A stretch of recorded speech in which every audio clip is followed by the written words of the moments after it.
OK, je pense qu'on peut démarrer, comme ça on aura l'occasion de rester dans le temps. Donc bonjour Ouais. à tout le monde, hein, et on vous souhaite la bienvenue à ce webinaire donc, qui porte sur le coaching agile dans le cadre de discipline agile. Donc je voudrais déjà remercier Michel qui a bien voulu accepter d'animer ce webinaire. Et remercier aussi tous les membres du PMI Sénégal et les sympathisants de la gestion de projet, voilà, qui participent à ce webinaire. On sait tous que c'est pas évident le samedi, un week-end, voilà, de venir suivre un webinaire le matin, mais bon, c'est aussi le seul moment où on peut positionner ce type d'activité. Donc, on remercie les uns et les autres de la participation. Alors, peut-être avant d'aller dans le vif du sujet, je voudrais profiter de l'opportunité pour présenter un peu quelques-unes des activités qui sont prévues pour le mois d'octobre et le mois de novembre et même décembre, les 3 prochains mois. Alors, dans la suite des webinaires de ce mois, donc nous sommes le 8, on a un webinaire avec Michel. Nous avons notre webinaire qui est prévu le 15 octobre, donc qui porte donc sur la gestion des risques des projets monétiques.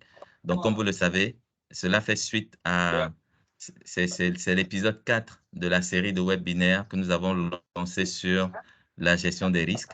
Le but de cette série étant de construire une boîte à outils pour la gestion des risques. Donc, nous allons continuer cette série le 15 octobre, donc avec un focus sur la gestion des risques des projets de monétique.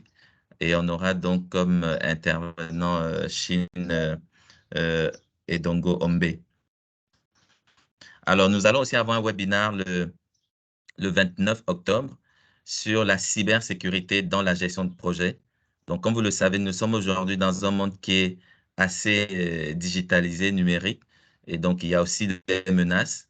Et c'est ce qui fait que la cybersécurité devient aujourd'hui un enjeu important. Et donc, il est intéressant de voir comment est-ce que la cybersécurité est approchée du point de vue de la gestion de projet. Et donc, du coup, on aura le plaisir donc d'avoir Greg, qui est professeur dans une université en Australie. Donc, c'est lui qui va animer ce webinaire. Ce sera donc le 29 octobre. Donc, voilà un peu les deux webinaires que nous aurons en plus de celui que nous avons avec Michel. Alors, ça, c'est une activité que nous voulons introduire. Nous appelons ça la journée d'immersion. Alors, nous sommes convaincus que l'apprentissage par le terrain est l'une des choses qui est la plus impactante lorsqu'on veut développer des compétences. Et nous avons donc entrepris de faire des journées d'immersion, c'est-à-dire c'est une journée où on est sur le terrain pour voir les impacts d'un projet assez important. Voilà.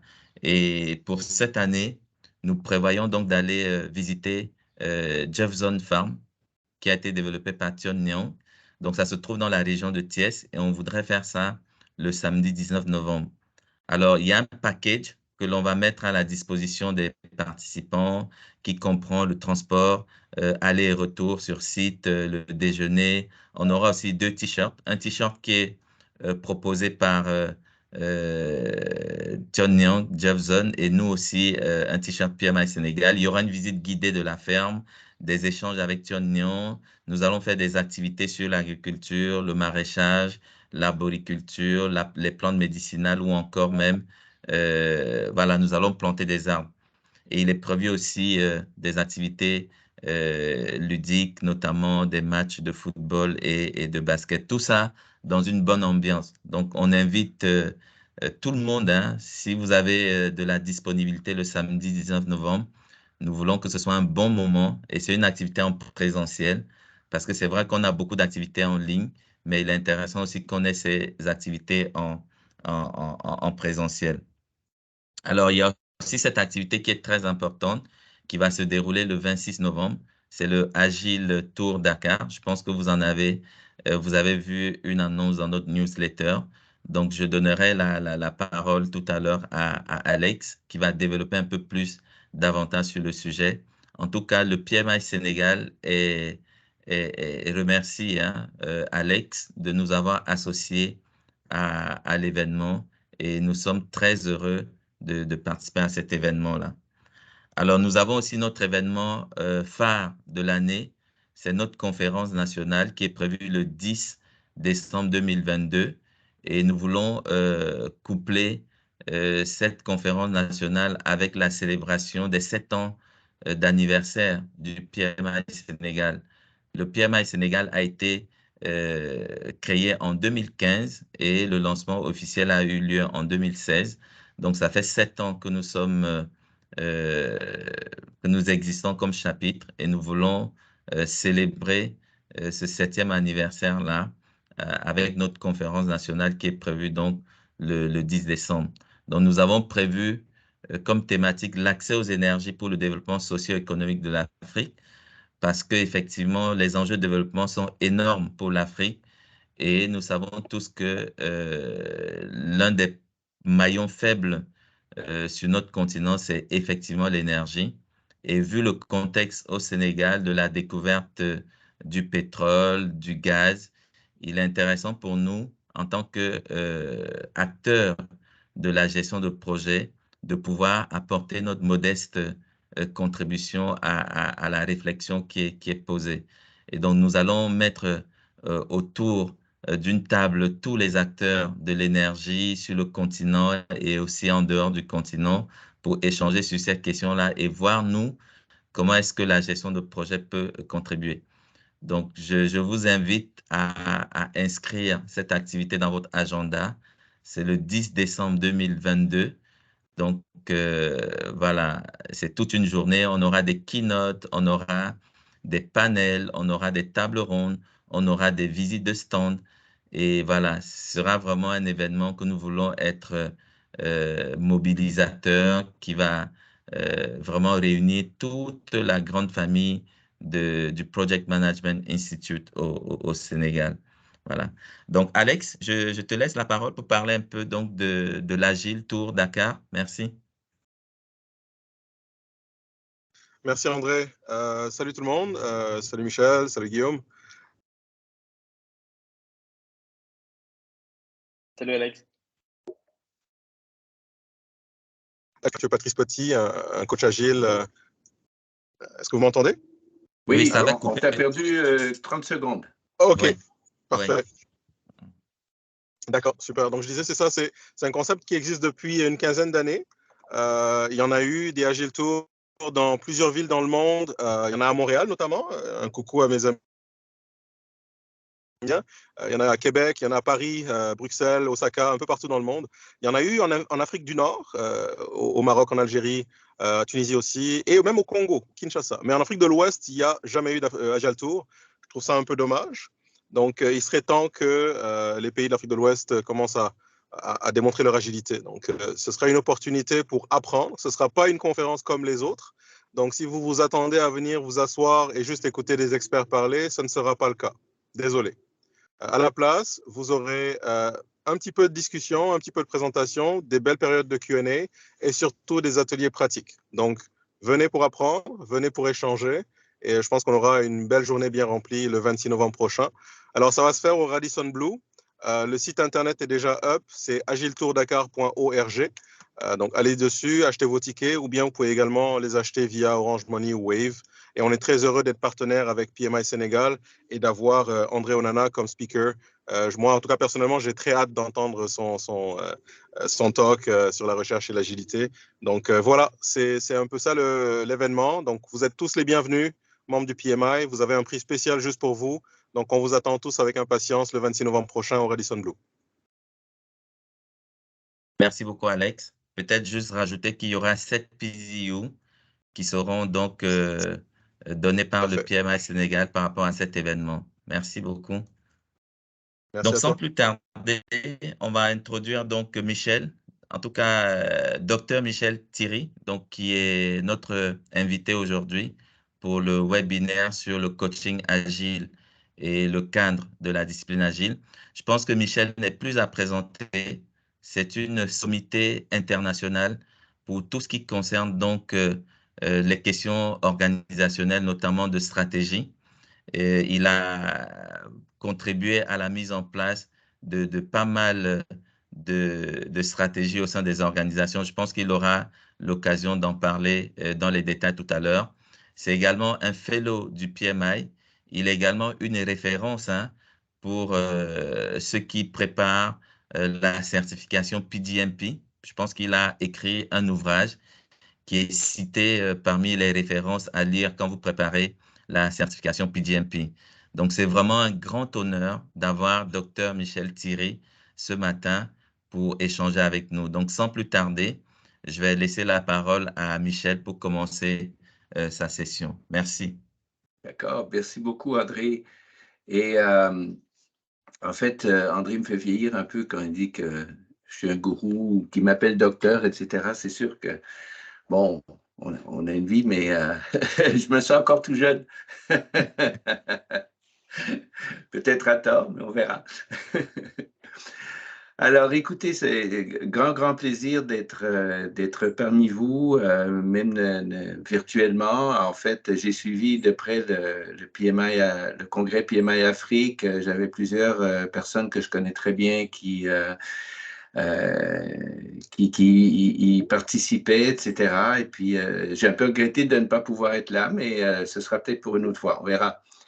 Et donc, en fait, aujourd'hui, comme disait André, bon, je parle beaucoup de valeurs. J'ai aussi écrit un livre sur le management par la valeur. J'ai participé au développement de standards, de normes, valeurs en français, en anglais et en japonais.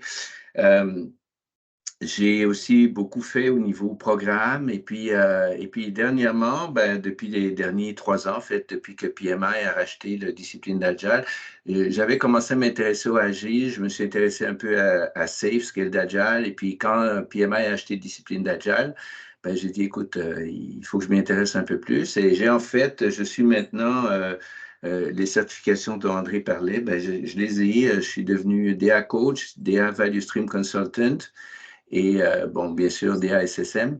Et parce qu'en fait, ça fait très longtemps que j'applique les principes agiles, mais pas nécessairement en informatique. Et donc, pour ça, je pense que je peux peut-être amener un point de vue un petit peu plus général aux disciplines d'Agile, et c'est ce que je vais essayer de faire aujourd'hui. Et puis André m'a demandé de parler un peu du coaching agile. Et comme j'ai fait beaucoup d'animation, de coaching en cours de carrière, j'ai fait peu de coaching individuel, mais beaucoup de coaching d'équipe. J'ai fait beaucoup d'animation dans le cadre du management par la valeur. Et donc, en fait, c'est des domaines qui appliquent les mêmes principes que le coaching. Et donc, j'ai préparé une présentation. J'ai aussi dernièrement eu l'occasion, comme j'étais coach DA, de participer à la communauté de pratique et donc d'avoir des discussions sur certains des sujets dont on parle avec la communauté. Donc, j'essaie d'amener un point de vue un peu, si on veut, appelons ça systémique, du coaching agile. Pas juste une voie, mais peut-être d'amener des choses un peu d'ailleurs et de combiner ou coordonner tout ça pour d'harmoniser ça, pour essayer d'avoir quelque chose de consistant. Alors, pour commencer, en fait, je pourrais parler de... Attendez, je vais me chercher mon petit laser. Laser, OK, on l'a, voilà, il est là. Et donc, je vais commencer par un peu vous dire ce dont je vais parler. Alors, une des choses qui est importante, bon, on parle de coaching, mais on parle aussi des fois de mentoring, de consulting. Bon, c'est quoi la différence entre coaching, mentoring, consulting et pourquoi doit-on appliquer l'un plus que l'autre? À quel moment on applique l'un, à quel moment on applique l'autre, etc. Donc ça, on va commencer par ça un petit peu pour situer le jeu. Après ça, on va parler de coaching d'équipe versus coaching individuel. C'est deux choses très différentes. Et quand on parle de coaching discipline agile, ou comme il a été maintenant officiellement traduit par le groupe qui ont traduit le Choose Your Wow, en fait, ce document va sortir en français dans les prochains mois, d'ici la fin de l'année, je pense. Ils appelaient ça l'agile maîtrisé. Donc, en agile maîtrisé, bon, on va surtout parler de coaching d'équipe. Ce n'est pas tout à fait comme le coaching individuel. Alors, une chose, bien sûr, qu'il fallait que je parle de valeur, puisque c'est un de mes chevaux de bataille. Et puis, l'importance, quand on fait du coaching, surtout coaching d'équipe, de bien identifier les objectifs et de définir la valeur pour l'équipe et pour les autres parties prenantes, de façon à pouvoir progresser de façon consistante. Alors, une des choses qu'on essaye de faire aussi en coaching agile, c'est d'aider les équipes à progresser, mais de façon collaborative et autonome. En fait, dans l'agile maîtrisé, on parle, ou le DA, on parle de semi-autonomous teams. Donc, des équipes semi-autonomes. Donc, on doit leur donner, en fait, l'opportunité de prendre des décisions, on doit leur donner l'opportunité de collaborer, etc., entre elles, etc. Et on verra, en fait, de quoi il s'agit. Et puis après, bien sûr, un des points, si vous voulez, directeurs du coaching DA, c'est l'amélioration continue guidée, ou Guided Continuous Improvement en anglais, ou GCI.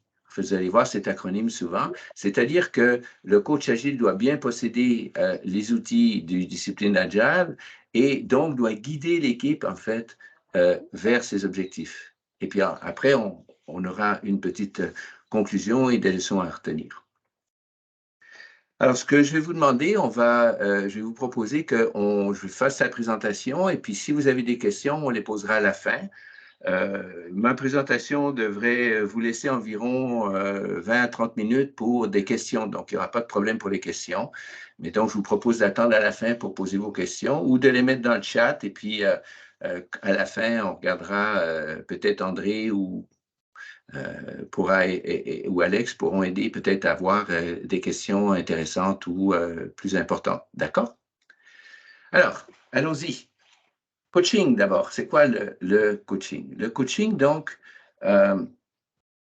c'est de responsabiliser l'individu ou l'équipe quant à son ou leur développement, dépendant si on parle de...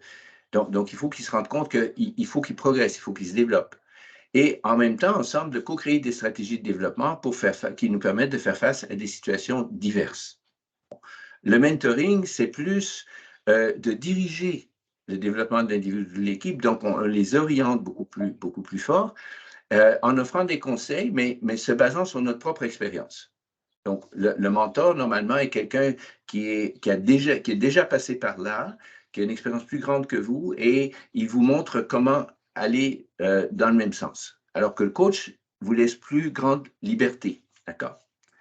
Et le consulting, c'est de conseiller l'individu ou l'équipe sur quelles sont les meilleures solutions à adopter, mais c'est aussi de se servir de son expertise pour proposer des solutions. Donc, l'expert, c'est plus quelqu'un qui vous propose des solutions, vous dit voilà ce qu'il faut que vous fassiez dans votre situation et il vous donne les outils pour le faire. Mais ça ne veut pas dire nécessairement que l'équipe va se développer. L'équipe applique des solutions.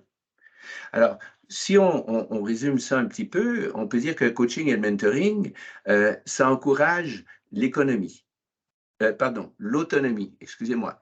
Encourager l'autonomie, d'accord? Alors que le consulting, souvent, encourage la dépendance. Alors donc, effectivement, quand on parle de coaching, on essaye de donner des responsabilités à nos équipes. Quand on parle de consulting, on est souvent un expert qui arrive avec des solutions, qui dit à l'équipe, voici ce qu'il faut faire. Donc, l'équipe dépend un peu de vous. J'ai extrait un tableau d'un site web. En fait, ce tableau est aussi utilisé par le PMI dans les cours de DA, où effectivement, et j'ai traduit les titres en français, je n'ai pas traduit le texte lui-même, mais on a cet expert, le consultant, et en fait, le tableau est basé sur deux variables. Un, c'est jusqu'à quel point est-ce qu'on a une responsabilité de résultat, et l'expert a une autre responsabilité de résultat, et jusqu'à quel point on a une responsabilité de croissance de l'équipe ou de la personne.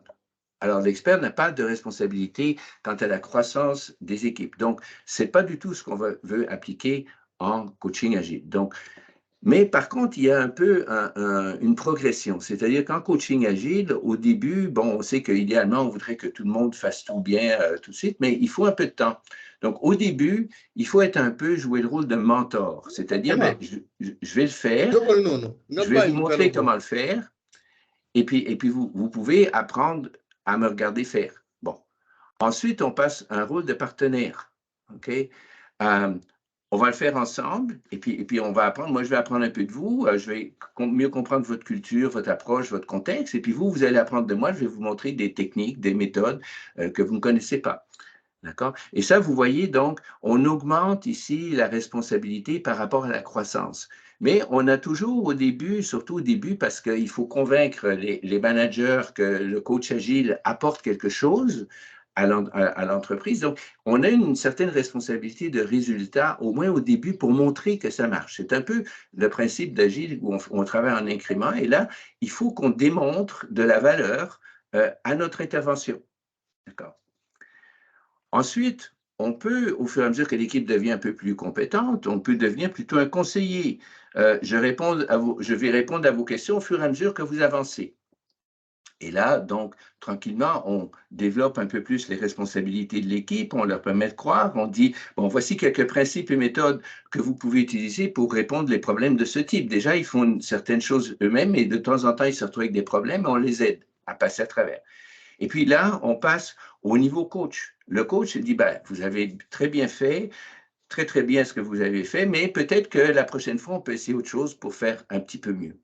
Et là, encore, on donne plus la responsabilité de résultat donc à l'équipe, on prend moins sur nous de créer des résultats et en même temps, on leur permet de croître, effectivement, de devenir meilleur, de devenir plus autonome, etc. On avait dit autonome, engagé, etc.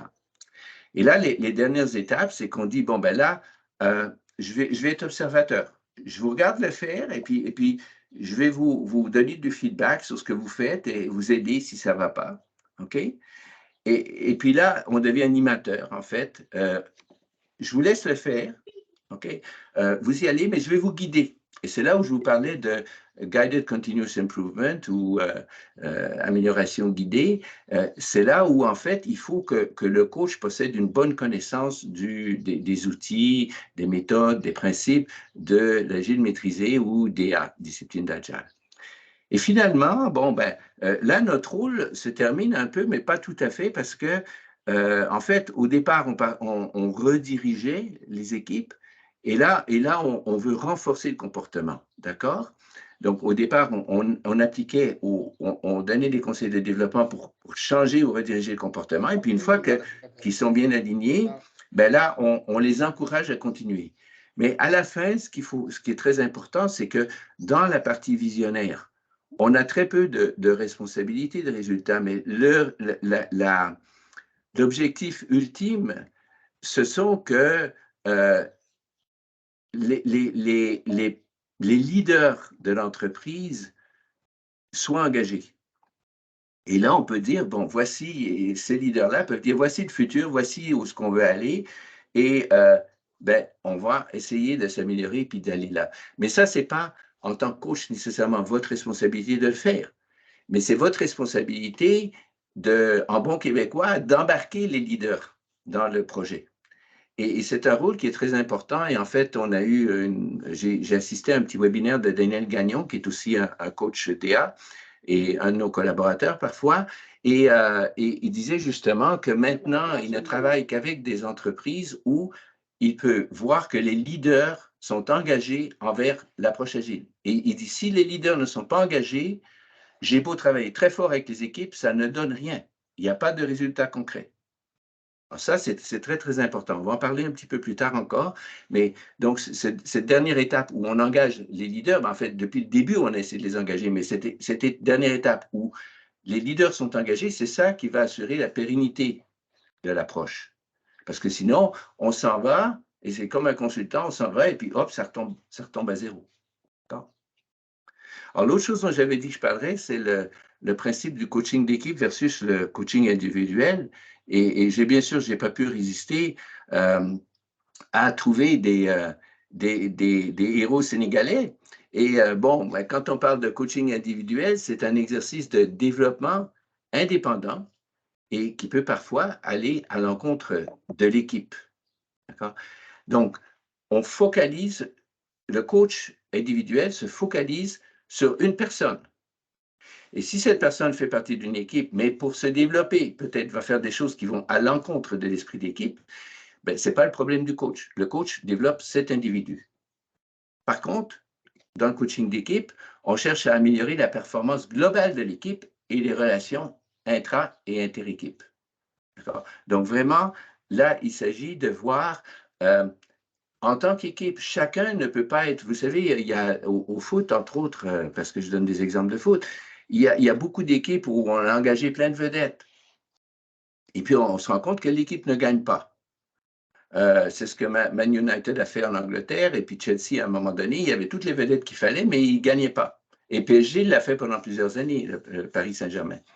Mais et ce qu'il faut, c'est de créer un esprit d'équipe. Et ce n'est pas nécessairement les équipes qui ont les meilleurs joueurs qui gagnent, c'est les équipes qui ont le meilleur esprit d'équipe. Donc, il faut des gens compétents, il faut des gens qui ont le bon niveau de compétences, les bonnes capacités. Mais c'est vraiment cet esprit d'équipe sur lequel il faut travailler en tant que coach agile.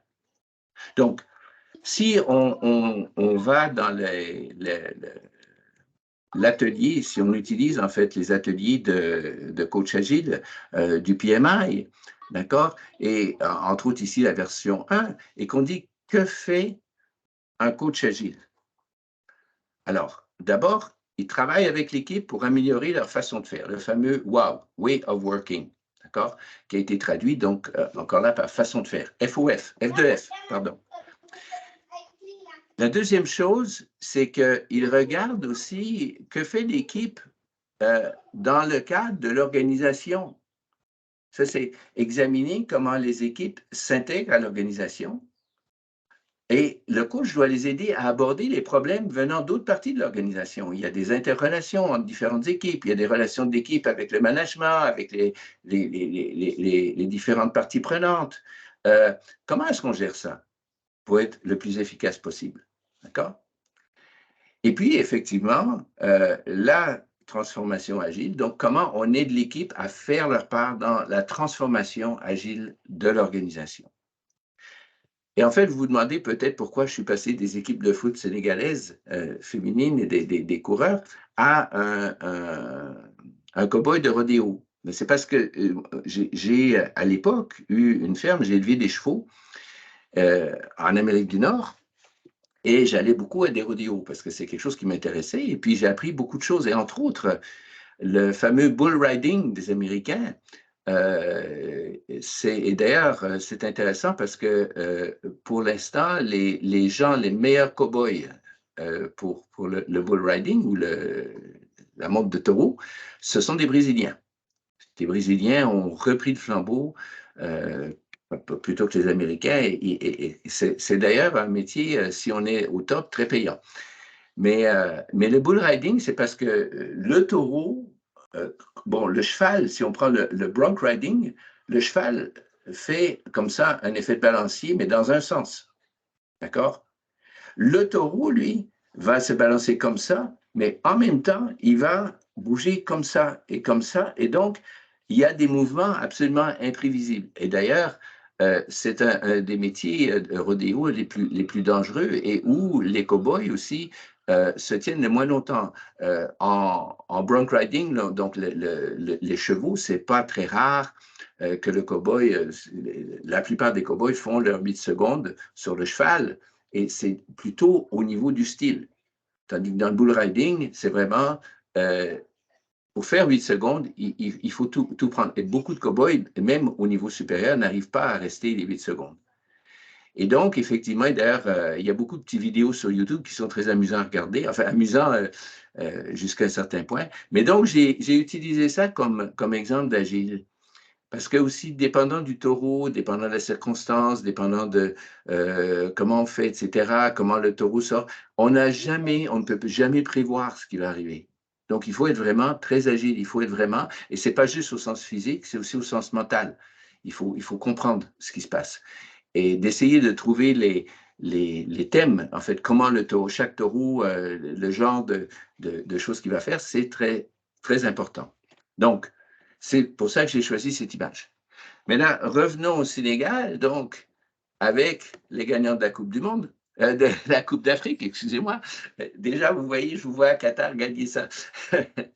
le bon coach doit donner du feedback difficile et faire de l'écoute active. Ce n'est pas toujours facile de mettre un joueur sur le banc, de lui dire, écoute, tu n'as pas bien travaillé, il faut que tu fasses mieux la prochaine fois. Et un bon coach va arriver à motiver ses joueurs malgré effectivement que le feedback ne soit pas facile, mais il faut aussi écouter. Il faut écouter ce qu'ils ont à dire. Certains joueurs, il faut les mettre sur le banc, d'autres, il faut leur parler, d'autres, il faut les menacer. Chaque équipier est différent. Donc, il faut vraiment que le coach soit à l'écoute. L'autre chose qui est importante, c'est d'intervenir au bon moment, ne pas attendre. Okay? Je me rappelle, moi, donc venant de Montréal originellement, j'ai beaucoup fait de hockey sur glace. C'est un peu la même chose d'ailleurs au foot. Et en fait, durant une joute de hockey, si à un moment donné, ton meilleur gardien, qui normalement est toujours bon, etc., se fait compter, paf, paf, paf, 2-3 buts dans les premières 15 minutes ou dans la première période, c'est des périodes de 20 minutes, ben, est-ce qu'il faut le remplacer parce que sa confiance vient d'en prendre un coup, ou est-ce qu'il faut le laisser dans les filets pour peut-être lui laisser reprendre confiance? Parce que parfois, si on le laisse là et qu'il se fait compter 7-8 buts, il va prendre 10 matchs à se remettre, ou peut-être même ne se remettra pas. En même temps, si on le remplace, ça démontre peut-être un manque de confiance. Alors, quoi faire? Donc, intervenir au bon moment, ne pas attendre, mais faire l'intervention basée sur des faits concrets. Il y a telle chose qui s'est passée et essayer de ne pas trop être émotif dans vos interventions, mais montrer qu'il y a des choses concrètes qui se passent qui vous portent à proposer certaines façons de faire. Ensuite, bien sûr, assister l'équipe pour identifier les valeurs et objectifs. Et on verra que tout à l'heure, c'est très important d'identifier les valeurs et les objectifs le plus tôt possible. Aussi, bon, une fois qu'on a les objectifs, les valeurs, ben, il faut identifier les compétences. Qui est capable de faire ça? Qui est le meilleur à ce poste-là? Qui va faire cette chose-là? Et aussi identifier les débuts. Et ça, on essaie de le faire au tout début de l'intervention. Et puis, finalement, utiliser les outils de support DA pour diriger la transformation agile. Donc, quand on parle identifier les compétences, identifier les valeurs et objectifs, il y a un outil qui est très utile qui s'appelle l'entente coaching ou coaching canvas ou coaching agreement. Alors, il y en a différents, ça je vous en montre un exemple qui est donné dans le cours de et vous voyez que les choses dont on parle ici, c'est les résultats, les outcomes, la stratégie, le contexte ou l'environnement. Bon, qu'est-ce qu'il y a à faire? Qu'est-ce qui est en cours? Qu'est-ce qui est fait? Bon, c'est un espèce de mini Kanban ici. Et quelles sont les dates où on doit revoir? Quelles sont les itérations? Et ça, c'est un outil super important pour engager les leaders parce que c'est un document que vous allez signer avec les leaders de l'organisation, avec les sponsors, ceux qui vont commander l'étude et ceux qui vont... Et il faut qu'ils s'entendent avec vous sur ce qui doit être fait. Et ça, c'est très, très important. Parce que si on ne s'entend pas sur ce qui doit être fait, ben, c'est très difficile après de réaliser des objectifs. Alors, ces fameux objectifs. Passons à la chose suivante, identifier les objectifs et définir la valeur. Donc, on doit identifier les objectifs stratégiques de l'équipe, ça c'est très important, et comment ils s'inscrivent à l'intérieur des objectifs de l'entreprise, et définir les mesures de la valeur à livrer. Donc, il va falloir mesurer la valeur. Je ne parlerai pas spécifiquement des mesures de valeur, mais on a développé chez Valence un outil qui permet de mesurer ce qu'on appelle l'indice valeur et qui permet de mesurer de façon assez précise la valeur et qui permet de suivre l'évolution de valeur en cours de route. Alors, pourquoi c'est si important de définir la vision? C'est parce que dans toute entreprise, on va se retrouver dans des situations différentes, dépendant du niveau d'ambiguïté et du niveau d'incertitude. Bon, l'ambiguïté étant liée à la complexité et l'incertitude à la turbulence ou à la volatilité, dépendant du terme que vous utilisez, on va se retrouver dans des situations très, très différentes. C'est-à-dire qu'il Ici, quand l'ambiguïté est basse et l'incertitude est basse, on est dans le travail routinier. C'est le business as usual, c'est les opérations, etc. Il n'y a pas beaucoup d'incertitude, on sait ce qu'on fait, pas d'ambiguïté, c'est clair, on a une bonne direction. Bon. Quand l'incertitude est élevée, mais il y a peu d'ambiguïté, ben on est en mode projet, on est dans le prédictif, dans le mode projet traditionnel. C'est-à-dire qu'il y a eu des décisions de prise, on sait ce qu'on doit livrer comme projet, et puis, bon, il y a certainement au début l'incertitude et le risque est assez élevé, et puis baisse en cours de route. Bon. Quand on est avec une incertitude basse, donc on a du temps, on a des données, on n'a pas beaucoup de... Vous savez, l'incertitude, c'est la proportion entre les données réelles qu'on a et les hypothèses qu'on doit faire. Plus on fait d'hypothèses, moins on a de données, plus c'est incertain. Plus on a de données, moins on doit faire d'hypothèses, plus c'est certain et moins c'est risqué.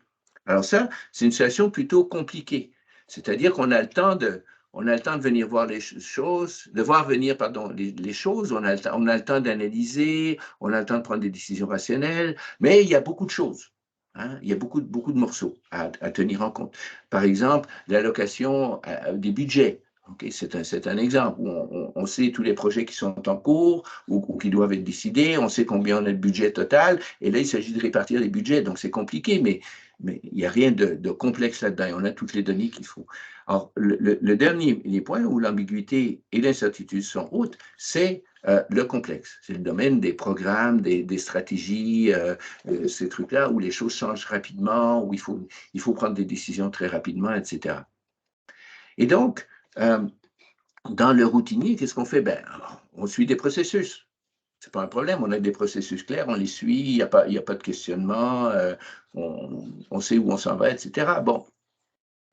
Dans le prédictif, puisqu'on peut prédire, ben, on planifie et on estime. On a les données qu'il faut. Il s'agit de trouver les bonnes données. On découpe notre projet, on fait des plans, on estime, et à chaque fois, on devient de plus en plus précis et on réduit l'incertitude. Quand c'est compliqué, ben, on a du temps, on a beaucoup de données, c'est pas facile, il y a plein de morceaux et tout, mais si on analyse et qu'on consulte des gens, ben, on résout les problèmes. Normalement, il n'y a pas de problème. Et dans le cas de la complexité, ben là, il faut réagir rapidement et s'adapter à des situations qui sont complètement fluides. Alors, si vous n'avez pas une vision bien définie, chaque fois que vous vous retrouvez dans une de ces situations-là, vous pouvez partir dans une direction ou dans l'autre sans savoir où vous allez. Donc, en tant que coach agile, une des choses qu'il va falloir vous assurer, c'est que l'équipe ait une vision claire d'où ils doivent aller et que les leaders, les sponsors, etc., partagent cette vision et que tout le monde s'entend sur la vision. C'est comme si vous êtes dans le bois sans boussole. Vous pouvez avoir la meilleure carte du monde. Si votre carte a 5 ans et puis il y a plein de nouveaux, un bout de forêt qui a poussé, il y a un truc, il y a une rivière qui s'est créée, etc., vous ne trouverez jamais votre chemin. Mais si vous avez une boussole, vous allez toujours finir par vous retrouver. C'est ça qui est important. Alors donc, la vision est très, très importante à ce niveau-là. Maintenant, quand on parle de complexe, réagir, adapter, souvent, les patrons, les leaders hésitent à responsabiliser les équipes parce qu'ils disent « Ouais, mais je ne peux pas leur laisser faire n'importe quoi, etc. » Et en fait, Dave Snowden de Kinefin, la boîte qui a fait beaucoup d'études sur la complexité, dit qu'en autant que les individus suivent des contraintes habilitantes, alors il parle des différentes contraintes dans des cadres comme ça, il explique qu'il y a différentes contraintes. Des contraintes habilitantes, ils ont la permission de faire des erreurs. Et ça, c'est très important. Et en tant que coach, vous devez aussi encourager ça, c'est que vous devez donner un cadre, okay, ce sont les contraintes habilitantes, c'est ça, mais permettre, habiliter les gens à prendre des décisions, à prendre des risques. Un risque, ce n'est pas nécessairement mauvais. Ça peut aussi amener une opportunité. Et j'ai travaillé à un moment donné dans une boîte en Arabie où le grand patron, le CEO, disait « Je vous encourage à faire une première erreur. First mistake. » Alors, quand je lui ai demandé « Mais qu'est-ce que vous voulez dire par ça? » Il m'a dit « C'est simple, je les encourage à prendre des risques. Mais il faut qu'ils apprennent de leurs risques. Ils ne peuvent pas répéter la même erreur plusieurs fois. Et c'est ça qui est important, donc. Il faut laisser les gens prendre des décisions, prendre des risques, laisser l'équipe. Et en tant que coach, vous pouvez les aider. Vous pouvez leur mettre des cadres, les cadrer en fait, mais leur permettre de prendre leurs décisions. Il faut leur donner de l'autonomie, leur apprendre à être engagés, etc. Alors, si on parle un petit peu plus de valeur maintenant, on commence de tout, et ici j'ai un exemple pharmaceutique avec un livrable, dans ce cas-ci un processus de production. Et puis, ce livrable donne à l'organisation des capacités de produire un produit de meilleure qualité, par exemple, et de produire plus d'unités par jour. Et là, les résultats, c'est qu'effectivement, une fois que le produit est mis en marche, le système est mis en marche, on produit plus d'unités de meilleure qualité.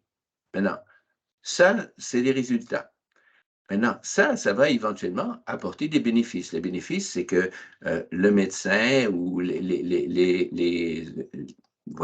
professionnels de la santé puissent distribuer ces vaccins ou ces médicaments, etc. Et la valeur, c'est qu'on a une population plus en santé.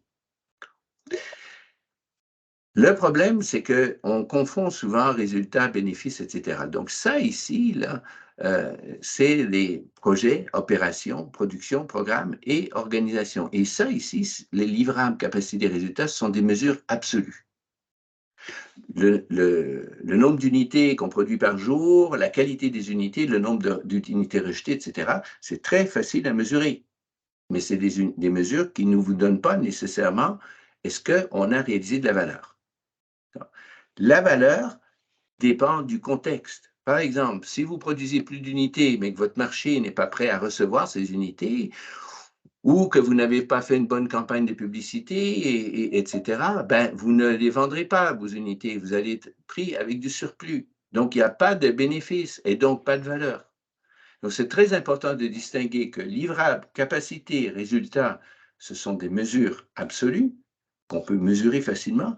Le bénéfice et la valeur dépendent du contexte. Donc, les parties prenantes, le contexte environnemental, la compétition, en fait, toutes sortes de choses comme ça. Ça, c'est très important. Alors, maintenant, comment appliquer les principes de l'agile maîtrisé? Alors, si on va chercher dans le DA, dans les principes, il y en a 3 que j'aime particulièrement. Un, c'est saisir le contexte. OK? 2, c'est être pragmatique. Et 3, c'est encourager le choix. OK? En anglais, c'est understand the context, be pragmatic, and choose your way of working.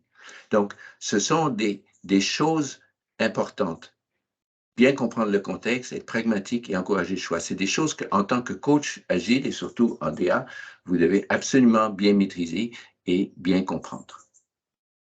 Alors, le coaching agile, c'est aussi de collaborer, encourager la collaboration et l'autonomie des équipes. Donc, encourager l'équipe et l'aider à choisir sa façon de faire. Et puis, prendre des décisions en groupe. Et puis aussi, surtout, internaliser l'état d'esprit DA, le mindset. C'est pas uniquement les techniques. Les techniques, n'oubliez pas, les techniques, c'est un moyen d'arriver à vos objectifs. Mais ce qu'il faut bien comprendre, c'est dans quel contexte on les applique. La valeur, comme je l'ai dit tout à l'heure, la valeur et les bénéfices ne marchent qu'à l'intérieur d'un contexte. Donc, si vous ne comprenez pas le contexte, si votre équipe ne comprend pas le contexte, et qu'elle ne développe pas ses méthodes de travail en fonction du contexte, ben, il n'y a pas de succès. Et en fait, tous les outils DA dépendent énormément du contexte. Ça peut être la première fois que vous regardez le browser ou le navigateur en français DA. Il y a des milliers de techniques, d'outils là-dedans et tout. Et puis on dit, mais où je commence? Ben, vous commencez par le début. Bon, quelle est la situation? Qu'est-ce qu'il faut que je fasse? Et là, vous avez du haut niveau, d'accord?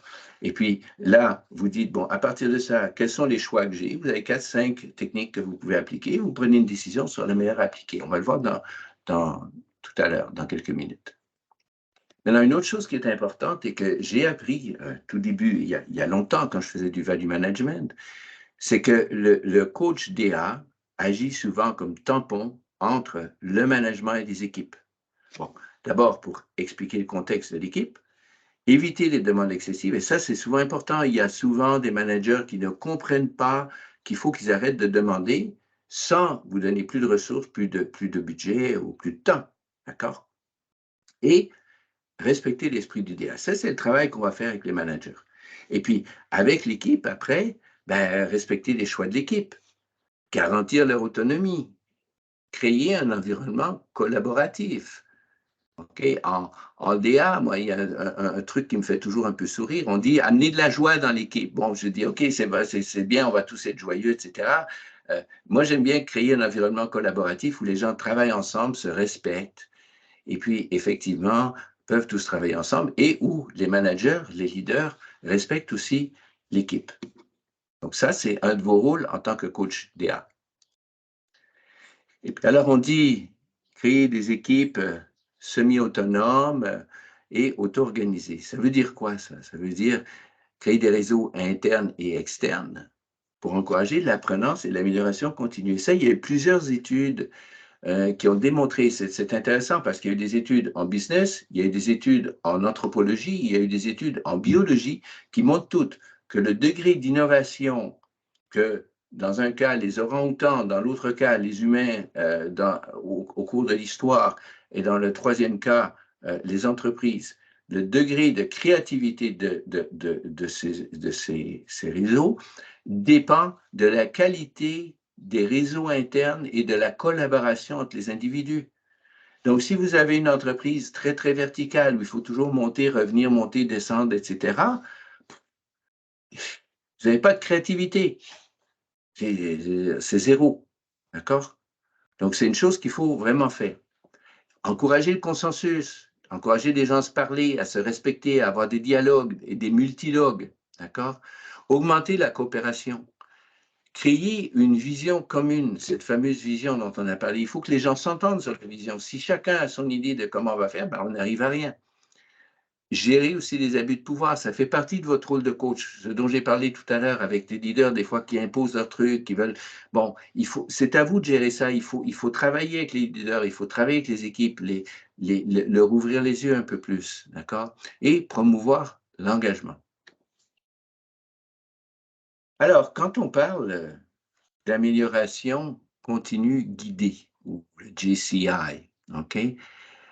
On applique des principes de design thinking ici, si vous voulez, où on diverge et on reconverge, on diverge et on reconverge. Ça encourage la créativité, mais ça encourage aussi de savoir où on va. Alors, on doit guider l'équipe vers le développement de solutions réalistes. Alors, au début, on regarde plein d'hypothèses, et puis après, on dit, ben là, qu'est-ce qui serait réaliste? Puis on en sélectionne quelques-unes. Et puis, on utilise le navigateur DA pour identifier les options. Je vais vous montrer un exemple tout à l'heure. Et puis, on utilise les outils DA pour aider l'équipe à planifier et mesurer leur progrès de façon ordonnée. Alors, je ne peux pas m'empêcher, parce que c'est très, très proche du management de programme, de parler du flux de valeur ou le value stream. Alors, le value stream, c'est que si votre organisation ressemble un peu à ça, puis j'en connais beaucoup qui ressemblent à ça,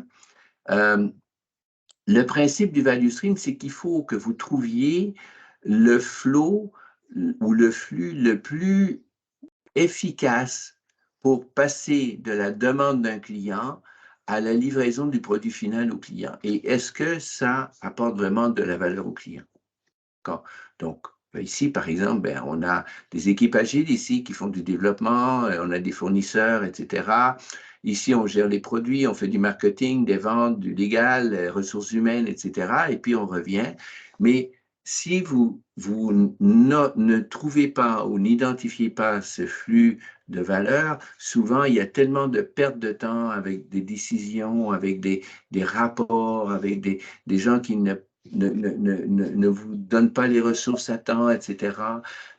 C'est vraiment très difficile. Donc, il faut vraiment essayer d'identifier ce flux de valeur. Bien qu'en coach agile, on ne parle pas de value stream, je pense que c'est une chose qui est très utile à comprendre, en tout cas, pour essayer de trouver comment l'équipe peut naviguer à travers ça de la façon la plus efficace possible. Alors, une des choses qu'on va faire, par exemple, qui fait partie justement du mandat du coach DA, c'est qu'avec notre équipe, on doit identifier les points de pression et puis identifier les compétences. Alors, au niveau de l'équipe en premier, on dit, bon, ben voilà, au niveau de l'équipe, quel est notre rapport avec les clients? Est-ce qu'il y a des points de pression? Est-ce qu'il y a des choses qui ne marchent pas? Est-ce qu'il y a des choses qu'on pourrait améliorer? Quelles sont les compétences qu'on a pour gérer ça? Bon, avec le fameux backlog, bon, c'est un terme IT, la somme des tâches à réaliser. Okay? Comment gère-t-on ça? Est-ce qu'il y a des points? Est-ce qu'il y a des tâches qui sont mal identifiées? Est-ce qu'on a, par exemple, est-ce qu'on a mal priorisé nos tâches? Est-ce qu'on n'a pas bien identifié les points qui vont amener de la valeur et les groupes de tâches qui vont amener plus de valeur? Est-ce qu'on a mal séquencé nos tâches? On fait une avant l'autre, etc. Ça, ce sont des points de pression, donc il faut identifier. Et on identifie encore là qui peut le faire, quelles sont les compétences qu'on a, est-ce qu'il nous manque des gens dans l'équipe, est-ce qu'il faut qu'on aille chercher quelqu'un d'autre? Et puis finalement, l'interface produit aussi, le produit final. Bon, est-ce qu'il est de qualité? Est-ce qu'il est bien? Est-ce qu'il répond bien aux besoins du client, etc. Et puis l'autre domaine qu'on doit gérer aussi, c'est les relations inter-équipes. Bon, est-ce qu'il y a des problèmes au niveau de la collaboration? Est-ce qu'on peut améliorer la collaboration? Ça va bien, mais est-ce qu'on peut faire mieux? Les dépendances inter-équipes. Est-ce qu'il y a des dépendances qui existent? N'oubliez pas que chaque fois qu'il y a une dépendance, on complexifie les choses. Donc, plus on peut éliminer les dépendances, c'est bien, mais il y a des dépendances qu'il faut quand même gérer. Est-ce qu'on peut les faire de façon la plus... Quelle est la façon la plus efficace de gérer les dépendances? Et puis finalement, est-ce qu'on s'entend entre équipes? Est-ce qu'il y a des ententes claires sur qui fait quoi? Est-ce qu'on n'a pas de redondance, d'accord, dans les choses?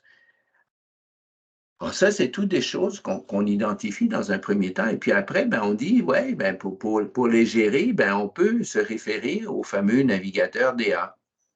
Et là, je vous ai donné le lien avec la version 5.6 qui n'a pas encore été traduite en français, qui vient de sortir la semaine dernière. Et en français, pour l'instant, on est à la traduction de la version 4, mais normalement, ça devrait s'accélérer à un moment donné. Et le navigateur DA, si vous allez sur l'Internet, d'ailleurs que vous soyez membre de PMI ou pas, il est disponible, vous avez toujours un objectif de haut niveau. Vous avez un point de décision, voici les décisions qu'il faut faire, et voici les différentes options. Et si on agrandit un peu pour voir quelque chose, ben, par exemple ici, donner les moyens aux équipes, encourager la prise en compte de l'entreprise dans son ensemble. Et là, vous voyez, vous avez une flèche. Alors, la flèche, normalement, indique qu'on va du moins bon au meilleur. OK? Et les caractères gras indiquent les pratiques qui sont les plus courantes. Donc ici, on voit qu'on a beaucoup de pratiques courantes. Feuille de route, communiquer la vision, sensibiliser le personnel, collaborer avec d'autres équipes, groupe d'entreprises collaboratifs, et vision développée en collaboration, qui est idéalement celle qu'on devrait faire puisqu'il y a la flèche. Quand il n'y a pas de flèche qui indique, elles sont toutes bonnes. D'accord? Dans ce cas-ci aussi, bon, leadership autocratique, qui est la moins bonne solution, et ici, équipe responsabilisée, qui est la meilleure solution. Mais là aussi, qui est très utilisé en entreprise, des rôles et responsabilités clairs. Et ça, c'est un domaine très clair pour les gestionnaires de projet. Le fameux servant leadership, bon, les exceptions aux règles qui permettent effectivement de trouver des solutions plus inventives, plus créatives. D'accord? Donc ça, c'est comment on utilise le navigateur. Donc, si on revenait en arrière, on a une série d'objectifs ici, d'après les phases du projet, et dépendant des objectifs qu'on veut mettre en place, dans ce cas-ci, gouverner l'équipe de livraison, OK? Comment gouverne-t-on l'équipe de livraison? Ben là, on se pose des questions, on a des points de décision à prendre, et puis on a des options. Donc, c'est pas qu'il y a des milliers d'approches ou de techniques à apprendre, c'est qu'on choisit celle qui nous aide le plus. Et le coach va se servir de ça pour guider l'équipe.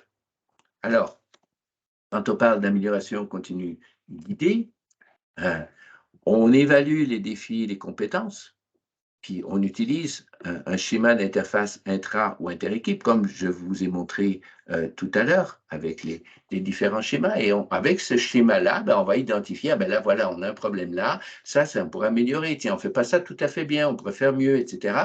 Et là, on met ça sur un tableau, assessment board.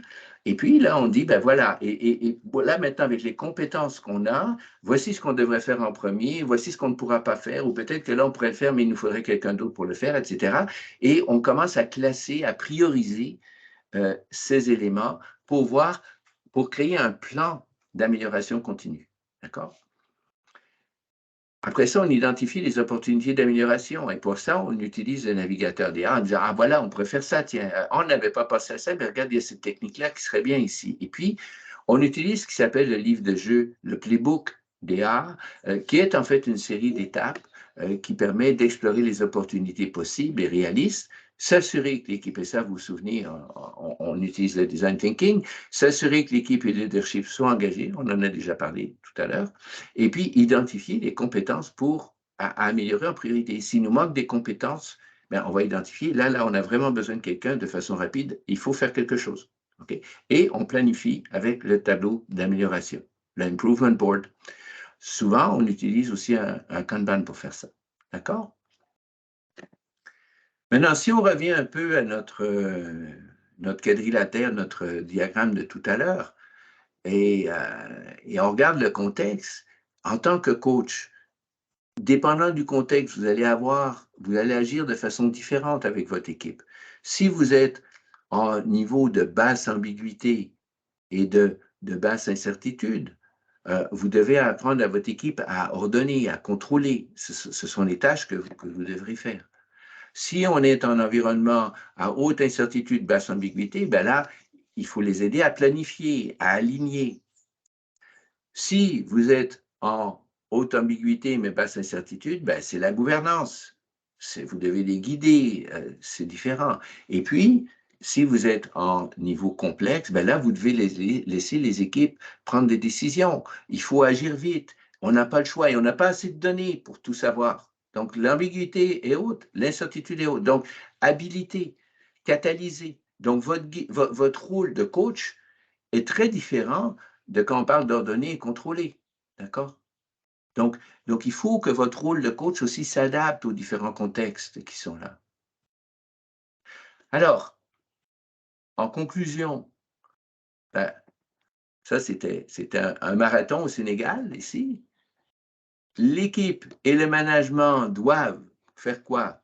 S'assurer d'avoir une vision claire et partagée, bien définir les incréments de valeur, comment on va livrer de la valeur de façon régulière à nos clients ou à nos parties prenantes.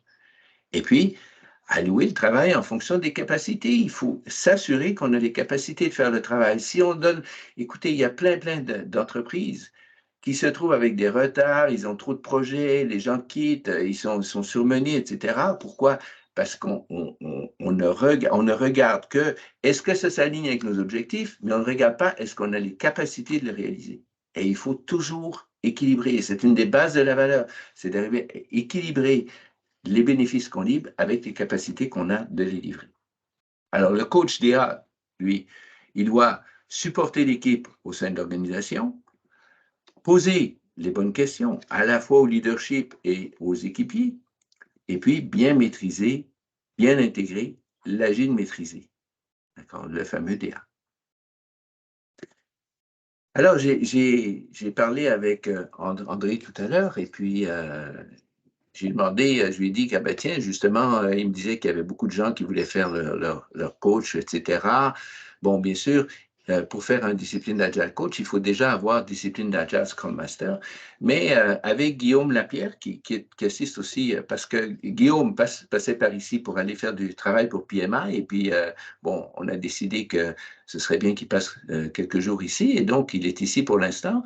Et on organise, en fait, un coaching, un cours de discipline Agile Coach, en fait, en anglais du 26 au 28 octobre et en français du 13 au 15 décembre.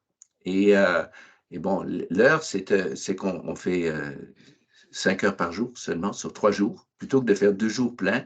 Et comme ça permet à des gens de différents pays d'assister, c'est en virtuel. Et puis, si jamais vous voulez plus d'informations, vous pouvez soit par LinkedIn ou soit par les emails nous contacter, soit Guillaume ou moi, on vous expliquera un petit peu ce qui se passe. Et c'est effectivement, pour ceux que ça intéresserait, ben et ceux qui veulent le suivre en français, bon, en décembre, et puis en anglais en octobre. Mais c'est définitivement quelque chose qui peut peut-être intéresser certains d'entre vous. Donc, n'hésitez pas à nous contacter, moi ou Guillaume, si vous y avez pensé ou si vous le considérez. Et autrement, voici effectivement mes détails à moi. À droite, ici, vous avez le QR code de Valence, de notre site, et ici, vous avez mon QR code de LinkedIn. D'accord? Alors maintenant, écoutez, il nous reste une vingtaine de minutes, je pense facilement. Peut-être si André a une petite conclusion à présenter, ben, on a 15 minutes pour des questions. Alors, je ne sais pas s'il y a beaucoup de questions. André, avez-vous vu des questions dans le chat? Ouais. Oui, il y a une première question. Déjà, merci pour la qualité de l'intervention, Michel. C'était très clair. Alors, la première question vient de d'Angoura Ndiassé. Alors, la question, je la lis littéralement. Pouvez-vous revenir sur la notion d'ambiguïté? Hein, OK, donc, voilà, c'est ça. très bonne question. Alors, l'ambiguïté, c'est quand on est face à plusieurs choix possibles et qu'il faut choisir, il faut choisir une route ou l'autre. Mettons, on est à une croisée de chemin et on dit, bon, on peut aller à gauche ou à droite, laquelle choisit-on? Sans nécessairement avoir tous les détails dont on a besoin. Alors, l'ambiguïté, en fait, est créée par la complexité. Donc, quand on est dans un environnement complexe, c'est là où j'ai distingué compliqué de complexe. Compliqué, c'est qu'il y a beaucoup de morceaux. Mais si on a un bon plan, on peut toujours l'assembler de la même façon, il n'y a pas de problème. La complexité, c'est créé par les interrelations entre des éléments. Je cite toujours le plat de spaghetti comme exemple de complexité, où on a un plat de spaghetti, il n'y a que des spaghettis cuits et puis de l'huile d'olive, et puis, ou autre. Et puis, quand on met la fourchette dans le plat et qu'on la tourne et qu'on la sort, on n'est jamais sûr de ce qu'on va avoir au bout. Ça, pour moi, c'est une bonne représentation de la complexité. La complexité étant créée par, effectivement, l'interaction entre les spaghettis, la fluidité qui existe ou le manque de friction qui existe à cause de l'huile. Et donc, l'ambiguïté, c'est que là, je me retrouve avec ma bouchée et là, il faut que je prenne une décision. Est-ce qu'elle est trop grosse pour la mettre dans ma bouche? Est-ce qu'elle a de la bonne taille? Ou est-ce qu'elle est trop petite et je vais pas me... bon, je pense à des mots qui ne sont pas polis à dire dans des réunions, mais donc je ne dirais pas. Est-ce que je remets la bouchée effectivement dans l'assiette et puis j'en reprends une autre plutôt que d'essayer de la mettre dans ma bouche pour 3 spaghettis? Alors, c'est un peu ça. Est-ce que je ne sais pas si ça répond exactement à la question, mais l'ambiguïté, c'est souvent un produit de la complexité et c'est un endroit où on doit continuellement prendre des décisions au fur et à mesure, plutôt que de prendre comme un projet normalement bien connu en prédictif, ben, on construit un bâtiment. Ben, on prend la décision de construire le bâtiment et puis après on y va. On en a pour 1 an, 2 ans, 3 ans à construire le bâtiment et puis on y va. On sait ce qu'on fait. Dans l'ambiguïté, c'est qu'on doit continuellement, par exemple, si on a, bon, on avait comme le COVID, c'est un bon exemple, on a plein de facteurs qui entrent en jeu, on a des gouvernements, on a un microbe qui change continuellement, on a des gens qui développent des vaccins, on a des populations qui sont infectées, d'autres non, etc. Et on doit continuellement, au fur et à mesure, si vous vous rappelez de la crise COVID, au jour le jour, on prenait une décision en espérant que ce soit la bonne, et puis on se rendait compte 1 semaine ou 1 mois plus tard, ouf, merde, on s'est trompé, il faut qu'on change les trucs, et on prenait continuellement des décisions pour essayer de s'adapter à une situation qui était extrêmement fluide et complexe. Merci Alors, beaucoup, Merci, Michel. Mich- Oui, allez-y, D'Angora, allez-y. Michel, c'est très clair. merci. Non, je voulais juste dire que c'est clair maintenant. Merci beaucoup. Ah, d'accord. Alors, il y a une deuxième question. Elle vient de Eladj Momar Tiao. Très belle question. C'est quoi la différence fondamentale ou les différences fondamentales entre le chef de projet classique que nous connaissons dans les approches waterfall et le coach agile voilà, qui est un rôle aujourd'hui de plus en plus prégnant dans les approches agiles? Ben, écoutez, c'est une excellente question et en fait, de plus en plus, on se rend compte qu'il y a de plus en plus, on se rend compte qu'il y a de moins en moins de distinctions. C'est-à-dire que le chef de projet traditionnel va travailler dans le cadran où on a au début du projet une incertitude haute, mais on a peu d'ambiguïté. D'accord? Et le coach agile, lui, va devoir travailler dans différentes situations avec l'équipe. Maintenant, il y a l'autre chose, c'est que le manager de projet traditionnel a normalement autorité sur les ressources. D'accord? Alors que le coach agile n'a pas d'autorité formelle. Il a une autorité qui se bâtit par le respect, qui se bâtit par sa capacité d'aider, mais ce n'est pas lui qui a l'autorité dans l'équipe. Il y a un chef d'équipe normalement pour ça, un Scrum Master ou un chef d'équipe, dépendant du terme qu'on utilise.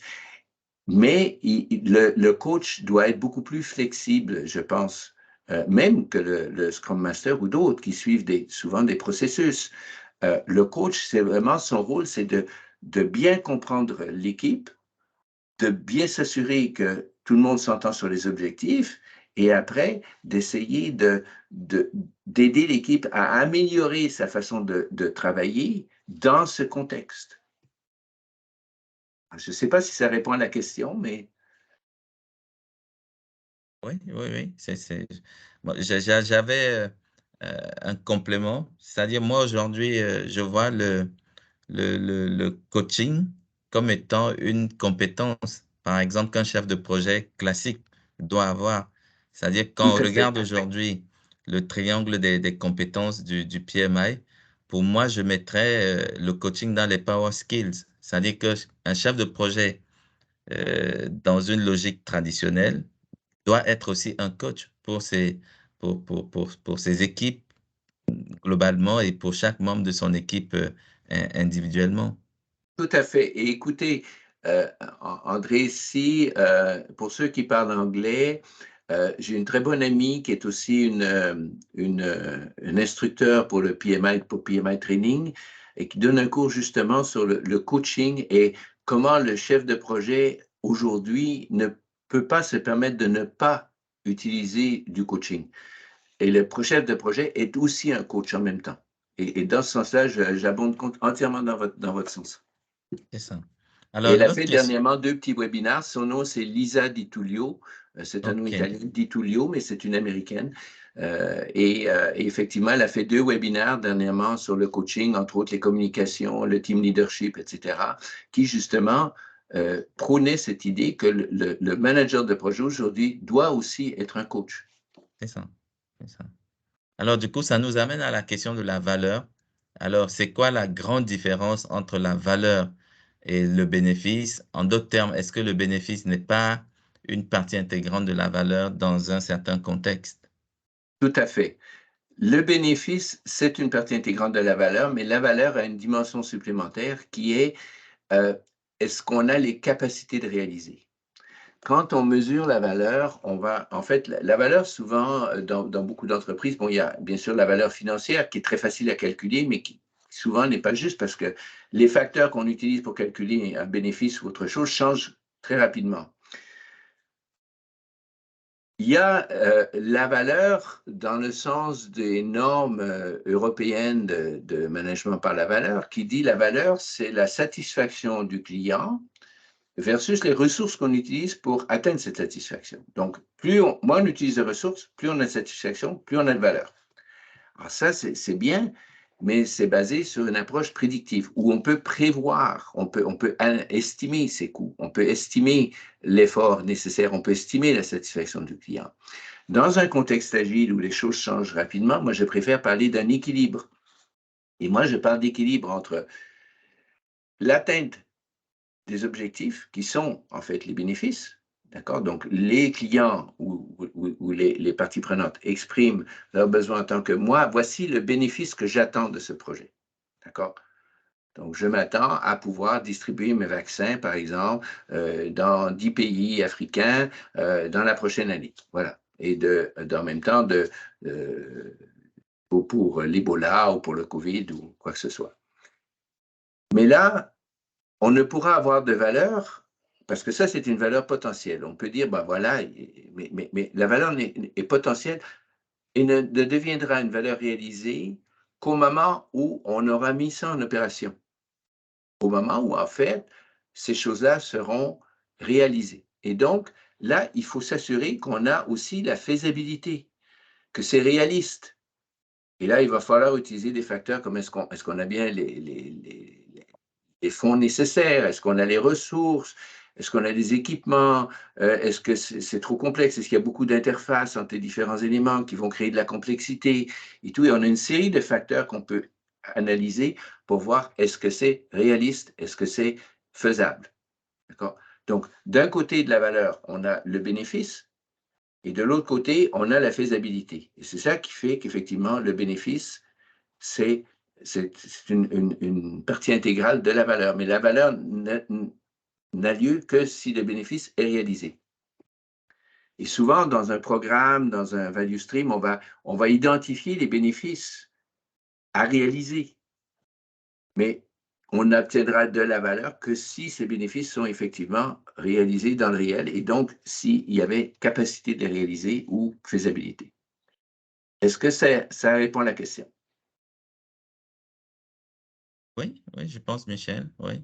Alors, on va peut-être donner l'opportunité, parce que je vous disais, Michel, que dans nos membres, hein, on a beaucoup de personnes qui pratiquent l'agilité dans le cadre de leur fonction au quotidien. Oui. Donc, on a des coachs agiles. Donc, je ne sais pas, peut-être qu'il y a des contributions, peut-être qu'il y a des volets que certains souhaitent aborder. Je pense que le micro est ouvert. Si vous souhaitez intervenir, levez juste la main et on va Oui, vous donner la parole. Moi, j'aimerais bien entendre s'il y a des gens qui pratiquent effectivement et qui disent, ben moi, en plus, moi, j'ai tel truc que je trouve très important et qui, moi, me permet de bien faire mon travail. Ce serait super, ça. C'est ça, c'est ça. Donc, j'en profite aussi pour vous dire que le webinaire donne lieu à 1,5 PDU pour tous les détenteurs de certification du PMI. Donc, j'ai mis le lien du formulaire de réclamation des PDU dans la conversation. Il suffit juste de le remplir et dans 1 ou 2 jours, vous aurez 1,5 PDU crédité. Voilà. Alors, en attendant, peut-être que les gens interviennent. Il y a une question. Le coach agile est-il différent du Scrum Master? C'est une question. Guillaume, on voit ta photo. Je peux aider à répondre. Ben, oui, c'est un peu différent là où le coach agile va avoir un peu plus d'impact à un niveau organisationnel. Là où, justement, lorsqu'on est Scrum Master, et puis des fois, on voit les organisations faire un peu l'erreur d'avoir justement un Scrum Master pour plus de 2 équipes, fois 3 équipes, 4 équipes, et puis ça devient un petit peu difficile à suivre. Mais un peu comme Michel l'expliquait, lorsqu'on a des interdépendances entre les équipes, lorsqu'on a des ententes, dans le fond, pour être capable de faire de l'amélioration, mais en groupe, donc en équipe d'équipe, et bien c'est là que le coach agile va venir là, prendre encore un peu plus de sens en tant que tel pour venir aider au-delà de l'équipe, mais un peu plus au niveau de l'organisation à surmonter ces différents défis-là et puis de s'améliorer, mais en fonction aussi du contexte de l'organisation. C'est un OK. petit peu ça aussi, lorsque c'est différent. Moi, je trouve que le rôle de Scrum Master, c'est un des plus beaux rôles que j'ai adoré jouer ce rôle-là. Pourquoi je fais plus ça maintenant? C'est parce que justement, on vient à atteindre certaines limitations hein, d'influence et puis d'impact au niveau de l'organisation pour être capable de faire mieux. Hein, on a beau avoir la meilleure équipe dans l'organisation, eh bien, l'organisation va être aussi forte que les équipes, des fois, qui sont même les plus faibles. Donc, comment être capable de les aider, eux, à s'améliorer? Et c'est ce qui m'intéresse énormément dans le coaching. Et puis, je sais aussi que les sujets, des fois, vous avez peut-être plusieurs questions, des choses comme ça. On pratique des fois le coaching un peu différemment.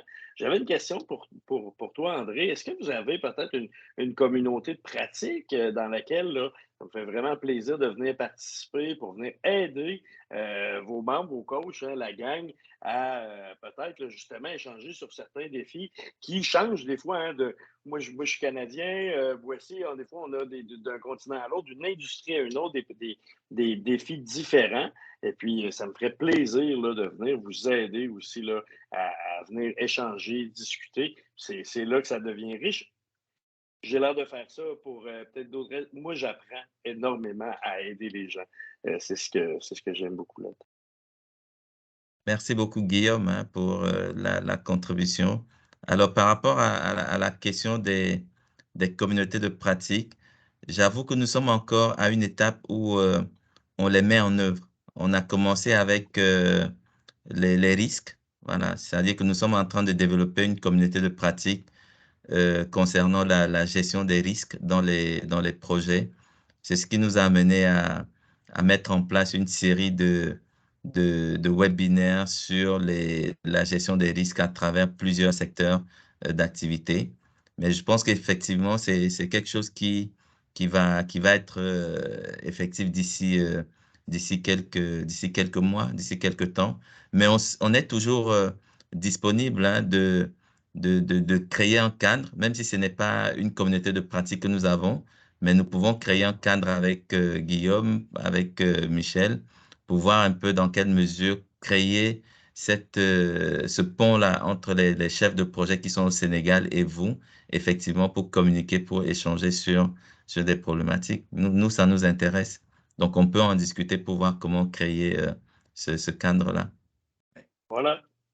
Et donc, est-ce qu'il y avait effectivement des gens qui pratiquent le coaching agile pour l'instant, comme André avait demandé tout à l'heure, et qui auraient des idées ou des choses à ajouter à ce que j'ai dit, à ce que Guillaume a dit?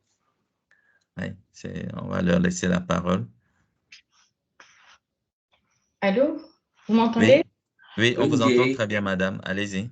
Présente, je suis Ndayane Deldiagne, certifiée PMI ACP, et je pratique le coaching agile dans le cadre de mon activité au quotidien. Et la principale difficulté et souvent l'erreur que je remarque qui est souvent faite par beaucoup de coachs, c'est qu'on est plus ancré dans les pratiques agiles en fait.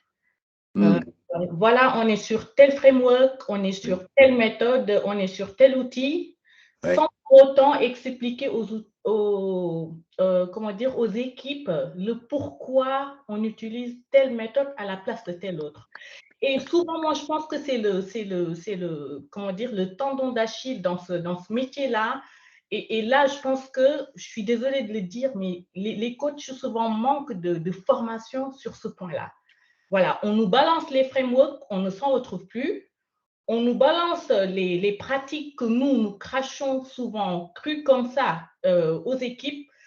Les cérémonies qui s'enchaînent, les équipes ne savent même pas pourquoi. Voilà, on fait le planning, l'arrivée ou la rétro. Voilà, il y a pas mal d'outils qu'on utilise avec les équipes, voilà, qui sont plutôt dans le, comment dire, dans plus une logique de pilotage automatique quelque part. Et derrière, les équipes ne savent pas pourquoi on utilise ces outils. Et tant qu'elles ne sauront pas pourquoi on utilise ces outils, je suis désolée, on a beau prêcher l'agilité, mais ça ne marchera jamais comme on le pense. C'est mon point de vue. Je vous remercie. Excellente remarque, tout ça très, très, très, très juste. Et c'est pas l'outil. Vous savez, en anglais, ils ont un petit proverbe qui dit « A fool with a tool is still a fool ». Donc, un incompétent avec un outil reste incompétent, même s'il a l'outil. Exact. Et puis, il y a trop de monde qui mimique, dans le fond, qui essaie de copier les approches de d'autres qui n'ont pas eu plus de succès qu'eux en passant.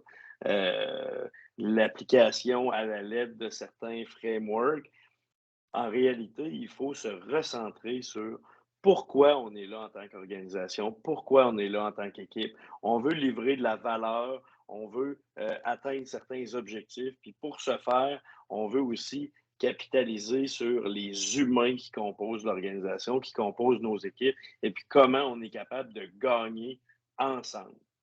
Après, on peut appliquer certains outils, certaines techniques, certains frameworks, mais je suis totalement d'accord. On a le même contexte en Amérique du Nord où les gens ne font que copier les autres et puis après, on s'éloigne beaucoup de l'objectif.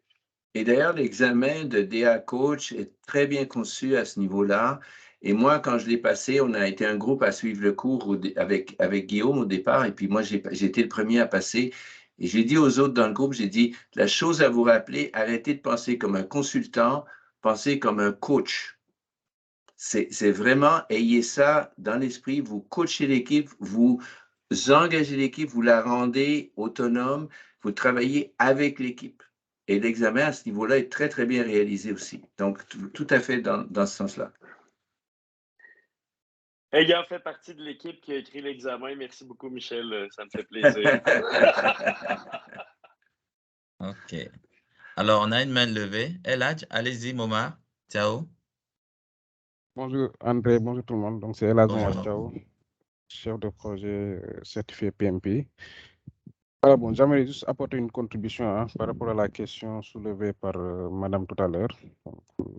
Je signaler qu'en fait, ce problème, on le rencontre presque partout dans toutes les entreprises, même par rapport au process et aux procédures PMP. Donc souvent, on a du mal à appliquer à la lettre ce qui est demandé par le PMI en termes de gestion de projet. Alors, nous, ce qu'on a trouvé comme stratégie, c'est... micro qui est ouvert là.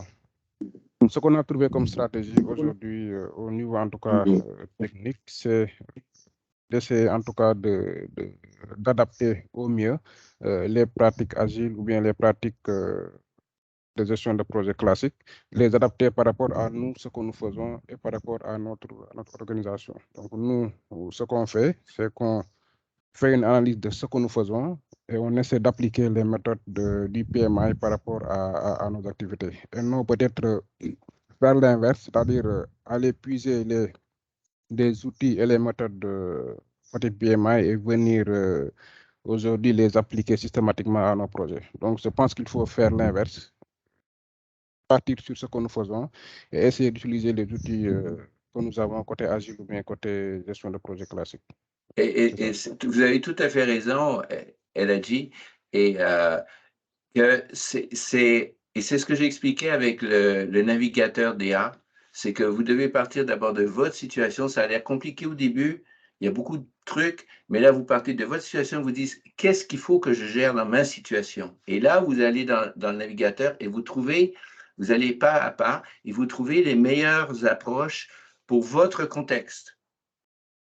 Et comme tu dis, ne pas essayer d'imposer quelque chose. Et c'est pour ça qu'il est important en tant que coach de ne pas être juste un consultant qui dit voici ce que vous devez faire, mais plutôt de laisser l'équipe découvrir en fonction des besoins ce qu'elle doit faire. Et dans le browser, avant de tomber justement dans les pratiques. Le browser, à propos, c'est le navigateur. Le navigateur, excusez. Dans le navigateur, avant de tomber à sélectionner certaines pratiques, lorsque vous sélectionnez un process goal ou une lame de processus, par exemple, je ne sais pas moi, explorer le scope, quand vous cliquez dessus, eh bien, dans la portion à droite, en bas, il y a un petit texte explicatif. Qu'est-ce qu'on veut atteindre comme objectif lorsqu'on explore le scope? Quelles sont les questions derrière qu'on veut se poser?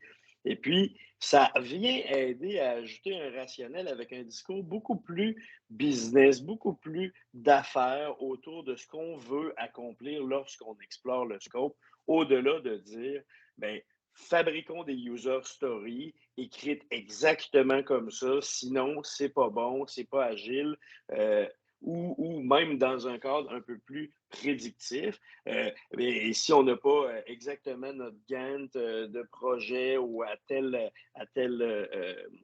délai à l'intérieur, eh bien on n'est pas bon. Mais non, ça vient aider aussi à se poser des questions autour de ça.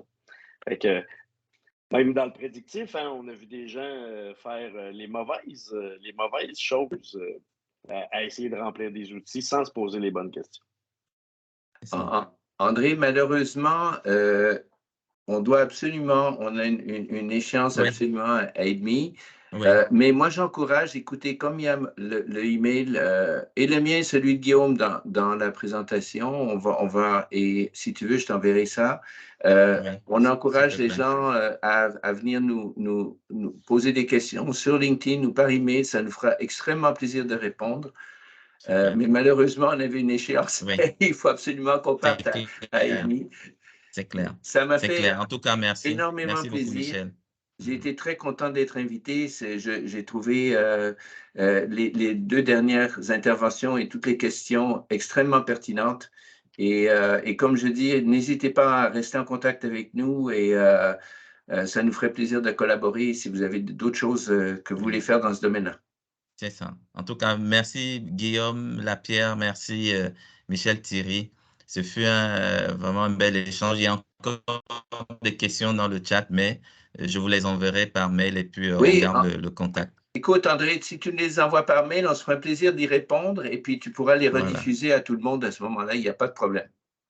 C'est ça, c'est ça. En tout cas, merci beaucoup. Hein, merci. On est très ravis de la prestation. Merci beaucoup, Guillaume. On espère qu'on aura l'occasion de pouvoir échanger avec toi, comme tu as dit tout à l'heure. Merci. Merci. Hein. S'il vous plaît, n'oubliez pas de remplir le formulaire.